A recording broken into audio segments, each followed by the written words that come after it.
Mbah Manap, di Mbah Karim. Dari keunikan ngaji itu adalah ketika Mbah Mun ngaji sama Mbah Zubair Syudzurul Zahab, itu Finnahwi karangan Ibnu Hisham, itu hanya separuh. Delalah pas kesini, padahal Mbah Zubair sama Mbah Manap itu tidak wianan. Itu delalah Mbah Manap itu meneruskan persis batas akhir yang diakhiri Mbah Zubair. Jadi tidak ngulang lagi, diteruskan. Kenapa tidak diulang? Karena bacaannya Mbah Zubair ini sudah benar gitu. Sehingga Mbah Karim tinggal meneruskan bacaan yang pernah dibacakan siapa? Mbah Zubair. Ini termasuk wa min karomatihi, termasuk keramatnya Mbah Karim. Saya tidak tanya apa Gus Riza keramat seperti itu, karena saya yakin ya pasti keramat. Orang punya anak buah yang macam-macam itu pasti keramat.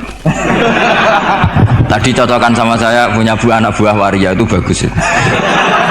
Karena itu persis sanad keilmuan kita. Bapak saya itu pernah cerita ke saya, hormat sama orang macam-macam. Kalau ditanya orang, Pak Yai wong ngono kok mbok kancani, sing gelem dadi ngono ku ya sapa? Ternyata ilmu itu ditemuk Gus Reza. Artinya secara sanad keguruan seperti itu. Dulu Mbah Makhrus ngaji sama namanya Kiai Haji Khalil Harun. Itu masih pernah Mbah sama Mbah Maimun karena ya dari keluarga sarang. Kemudian Gus Imam ya pernah ngaji sama Mbah Mun di sarang. Di antara guru-gurunya ya termasuk keluarga besar saya. Saya masih ingat betapa fanatiknya Mbah Mun sama sarang. Ini saya belum pernah cerita Gus Reza, langsung cerita di depan umum biar tadi makdannya itu harga karunnya itu langsung dibagi seperlima itu Mbah Mun itu saya masih ingat, anak putuku senajan to sak wulan kudu tahu ngaji ning Lirboyo. Saya kelas 1 aliyah, saya masih ingat disuruh nemanin Gus Kamil putra Mbah Mun yang pertama dari ibunya Mas Tiah, itu disuruh pasaran ke sini.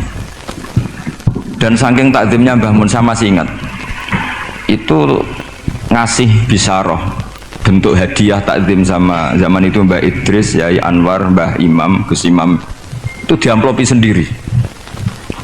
Saya masih ingat pas itu diisi 25.000. Ketika itu makan 1 bulan baru 13.000. Jadi kalau 25.000 itu ya kira-kira bisa makan 2 bulan. Itu diamplopin sendiri.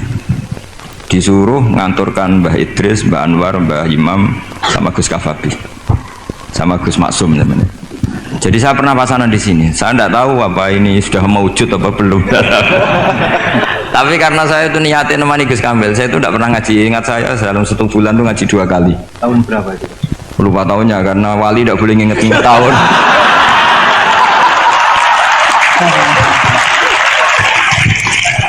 Nah, pokoknya kelas 1 aliyah. Nah pas itu Gus Imam tuh baca kalau nggak salah Jurumiyah kalau habis subuh. Nah kita ini santri sarang yang seringnya habis subuh itu tidur. Jadi dalam 1 bulan hanya ngaji 2 kali. Tak pikir hanya saya, ternyata Gus Kamil juga sama. Pas itu ngaji itu bab tamyiz, saya masih ingat bab tamyiz. Saya sudah termasuk pinter, sudah pinter, sudah pinter. Karena saya sudah aliyah. Tapi saya tetap ngaji karena ingin dapat barokahnya Gus Imam pasanan. Karena memang disuruh Mbah Mun, anak putuku senajan to 1 bulan harus pernah ngaji si Lirboyo. Bulan berikutnya, bulan Ramadan berikutnya Gus Ghafur. Yang saya paling mengenang dari ngajinya Gus Imam bilang gini pas bab tamyiz, pokoknya tamyiz itu gampang. Mestinya kan al-ismu, al-mansubu, terus al-mufassiru apa? Limam bahama minal dawat ya. Ini mau salah kok malu. Dawat apa ya? Dawat ya sudah itu benar. Yakin sekali. Karena masih jurumiyah. Nanti kalau sudah khudori mungkin ngeper sudah.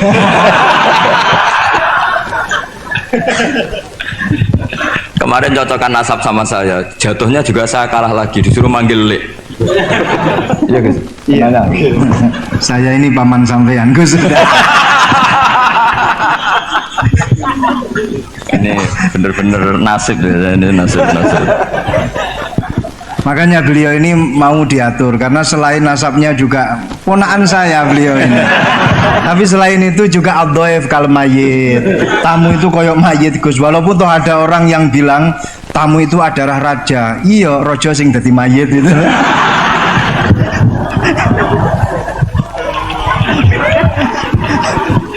Kok ada Gus seperti ini tuh saya juga.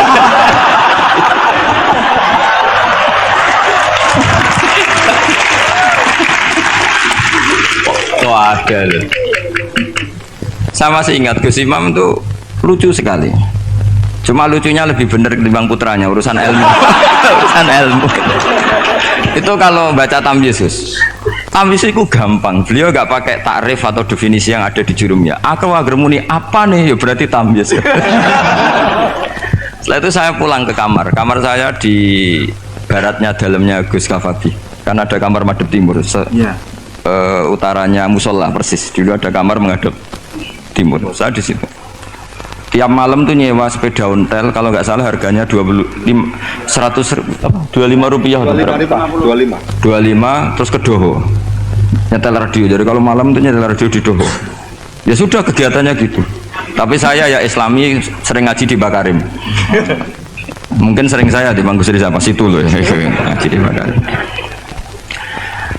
Akhirnya dalam 1 bulan itu saya pasanan. Pas tanggal 21 pulang karena Gus Kamil itu putrane Mbah Mun, semua kiai sini nyangoni Gus Kamil. Yang lucu dari itu begini, Gus Kamil tanya, mau gak muni gua abah ya mboten, ya wis ditekno ae. Hanya tadi beliau-beliau gak bilang untuk abah tuh mboten, ya berarti sungguh jajan aja gitu. Karena yang dari Mbah Mun ke kita itu jelas ini untuk ini itu. Sehingga kita tidak berani pakai. Saman komanan Gus. Tadi humus tadi apa seperlima tadi. Gak sulus ya? Enggak, ini cerita ilmu. Enggak berapa tadi? Sulus ya? Sulus ya. Biar jenengan tahu bahwa sanad saya dengan Gus Reza ini zuriatam ba'duha min ba'd. Apalagi sekarang Gus Iim ini tadi cerita-cerita ke saya dapat generasi keempat dari Kiai Mahfud. Jadi istrinya Gus Iim binti Kharir bin Muhammad bin Mahfud. Mbah Mahfud itu tokoh yang sangat-sangat diidolakan oleh Mbah Maimun Zubair. Karena ketika ada Alfiatus Sirahnya Imam Suyuti itu tidak ada yang bisa mensarai. Sampai datang seorang termas.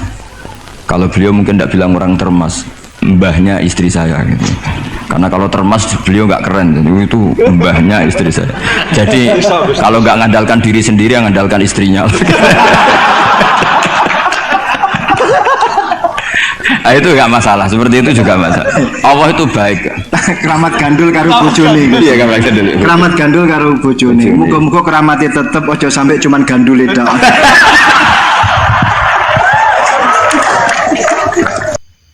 Hari ini santri kena isu baru maneh memperbudak santri. Yo ngalah. Ses ya. Sugih kleru melarat diiles-iles, saiki dina kena tambahan lek wis dadi kiai memperbudak. Yo ngalah. SPW. Cocok ya? Terus aku wis daripada ngerasani wong akeh. Yo angel, Pak. Pancen angel. Angel.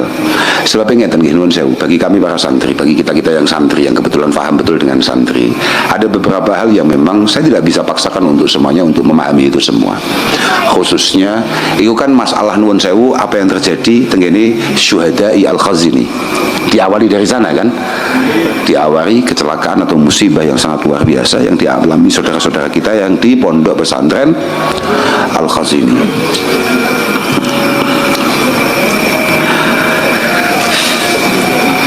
Kemudian beberapa pondok-pondok di komentari atau disoroti terkait beberapa hal yang dianggap menyimpang oleh mereka, diantaranya adalah perbudakan. Bagi kami para santri niku sing digawe contoh dilalah kersane Allah Subhanahu wa taala itu adalah Pondok Lirboyo. Tonggone awake dhewe. Pondok paling gagah sa Indonesia.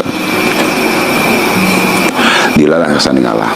Karena di sana ono kerja bakti yang biasa disebut oleh para santri yang namanya roan, itu diupload dengan penuh kebanggaan oleh para santri. Paham nggak?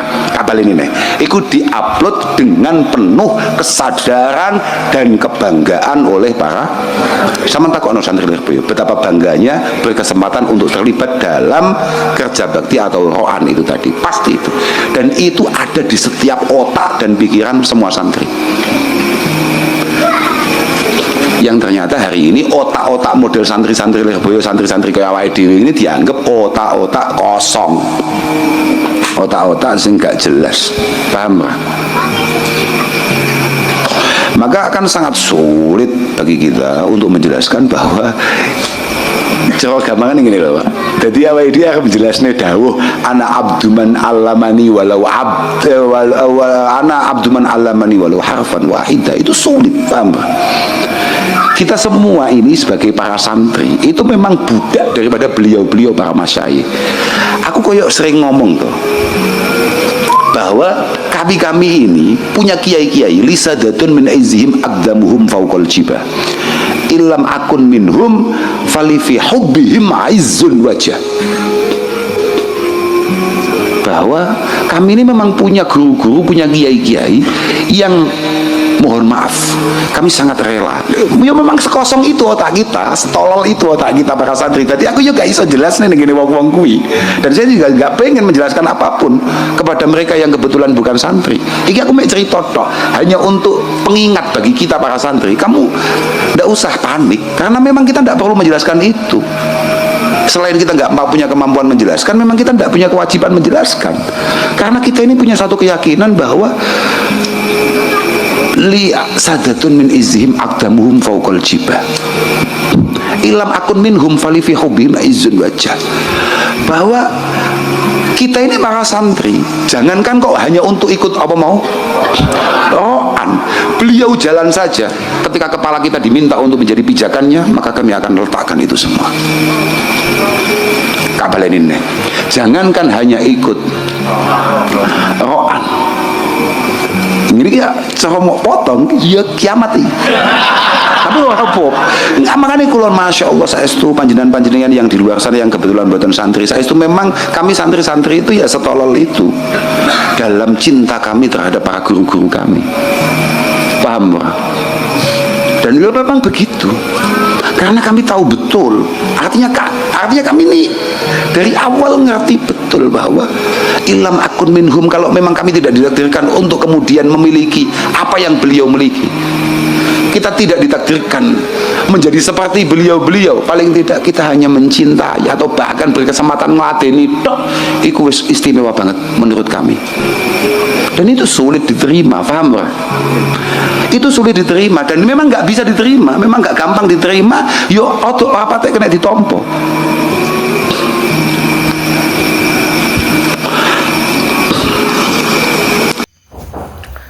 Dan seperti itulah teman-teman, semoga mendapatkan ilmu, semoga tadi itu mendatangkan barokah bagi kita semua, seperti itu. Kitab Al-Azkar halaman 59. Faslun, fasal. Ikhtalafa sulaya sapa ashabuna ulama madhab kita, yakni ulama madhab Syafi'i, fi raf'il yadaini ing dalam ngangkat tangan loro, fi du'ail kunuti ing dalam donga kunut, wa mazhil wajhi lan ngusap wajah, bihima kelawan yadaini ala thalathatin sulaya. Jadi ini ta'alluqnya ala huruf jar itu ke ikhtalafa ya. Sulaya ing atase thalathati aujuhin, telu pira-pira pendapat, asahuha. Jadi ulama mazhab Syafi'i itu berbeda pendapat dalam pengangkatan kedua tangan dalam baca kunut dan juga mengusapkan kedua tangan ke wajah itu. Mereka berbeda pendapat menjadi tiga. Asahuha, luweh sahih aujuh salasa, iku annahu setuhune kelakuan yustahabu den sunatakan apa rafuhu mangangkat tangan karone wala yumsahu lan ora den usap apa alwajhu wajah. Yang paling sahih adalah yaitu disunahkan untuk mengangkat kedua tangan tetapi tidak diusapkan. Itu yang paling umum dan paling ya masyhur lah gitu. Jadi yang paling sahih yaitu disunahkan mengangkat kedua tangan ketika kunut tetapi tidak diusapkan gitu. Itu yang pertama. Yang kedua kemariah. Wasani utawi pendapat kang nomor loro iku yarfa'u ngangkat sapa wong wa yumsihu lan ngusapaken sapa wong hu ing wajah. Pendapat kedua yaitu disunahkan mengangkat kedua tangan dan disunahkan juga untuk membasuhkan tangan ke wajah. Wasalisu lan utawi kang nomor telu iku la yamsahu ora ngusap sapa wong wala yarfa'u lan ora ngangkat sapa wong. Pendapat ketiga tidak disunahkan mengangkat tangan dan tidak juga disunahkan untuk mengusapkan. Seperti itu. Wattafaqu lan padha sepakat sapa ulama ala annahu ing atas setuhune kelakuan la yamsahu ora ngusap sapa wong wairal wajhi ing saliyane wajah minas sadri bayane saking dodo wa nahwihi lan sepadane dodo bal qalu balik ngucap sapa ulama zalika utawi mengkono ngusap saliyane wajah iku makruhun makruh. Yang jelas ulama bersepakat bahwa sesungguhnya tidak boleh mengusapkan tangan setelah kunut itu selain wajah, seperti halnya dada dan lain-lain.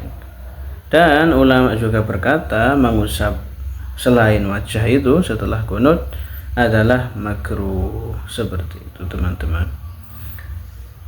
Kalau ada pertanyaan silahkan komen di kolom komentar. Jangan lupa like, subscribe, dan share juga komen. See you next time. Wallahu a'lam bishawab. Assalamualaikum warahmatullahi ta'ala wabarakatuh.